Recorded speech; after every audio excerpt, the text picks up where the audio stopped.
God is in our midst. The Spirit of the Sovereign Lord is upon us. I've been praying for the past 10 days for all of the student body. And every time I sat down to write the sermon, I was moved to tears. And I was like, God, I need a word to share. And He shared me a word. One of the key principles for revival is a brokenness of heart.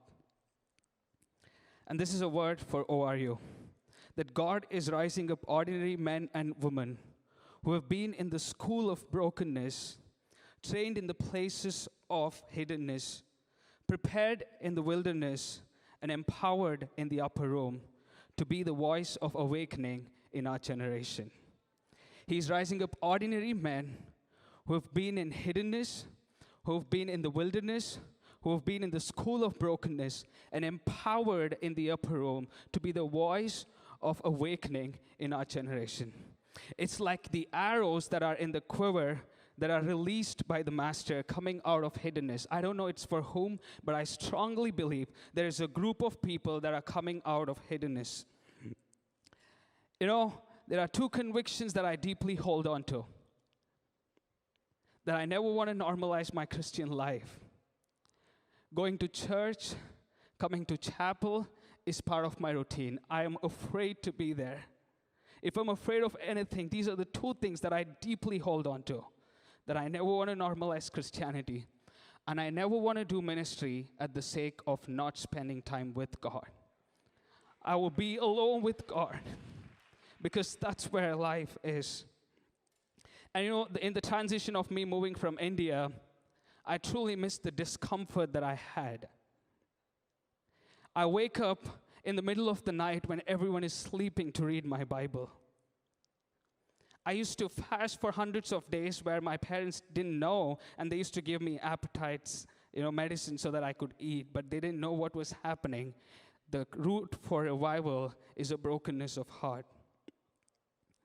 Every move of God is always traced back to a kneeling figure.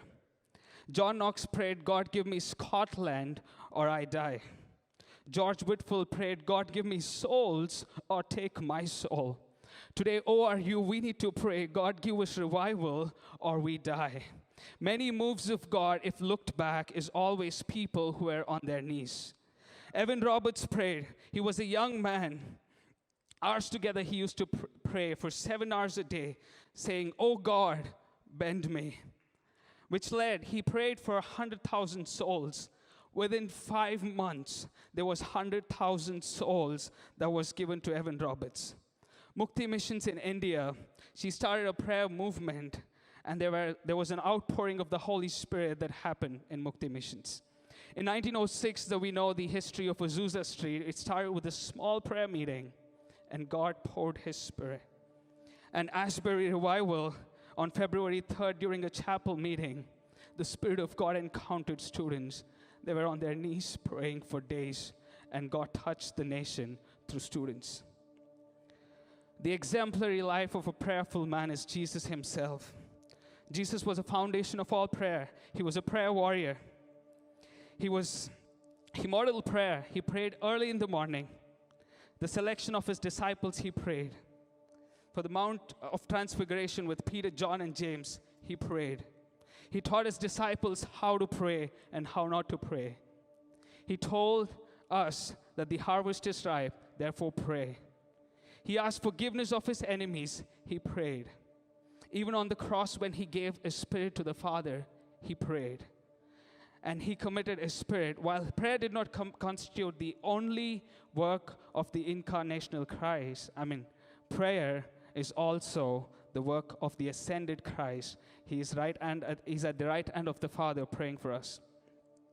We're praying for a revival.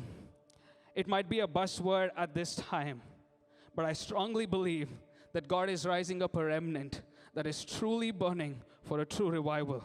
What is revival? Revival is bringing something that is dead back to life by the power of the Holy Spirit. Revival is a sovereign move of God. Revival is God's arrival. Revival is when there is a marching of prodigals back to the heart of the Father. Revival is an awareness of God. Revival is His kingdom come on earth as it is in heaven.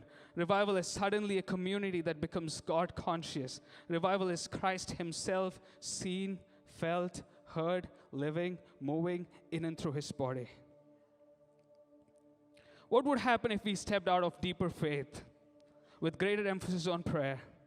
What would happen if we gave Lord our whole heart, allowing Him to share His burden more deeply until His pain becomes our pain? My dear friends, the world is yet to see what God can do through someone that has fully surrendered their life. And I want to see a real thing. I want to see that, Lord, what God could do through a yielded vessel.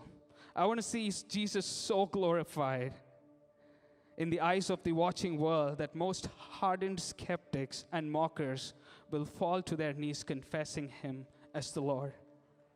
And if He doesn't return in my time, I want the historians to be able to write the greatest awakening ever experienced in America that took place in our days. About 20 years back, in the Welsh revival, Evan Roberts was in an interview. He asked, "Do you think will there be another revival?" He said, "Yes, but who will pay the price?" Beloved, for the sake of the dying and suffering world, count the cost, pay the price in the school of prayer, get God's power, and set the captives free. God bless you.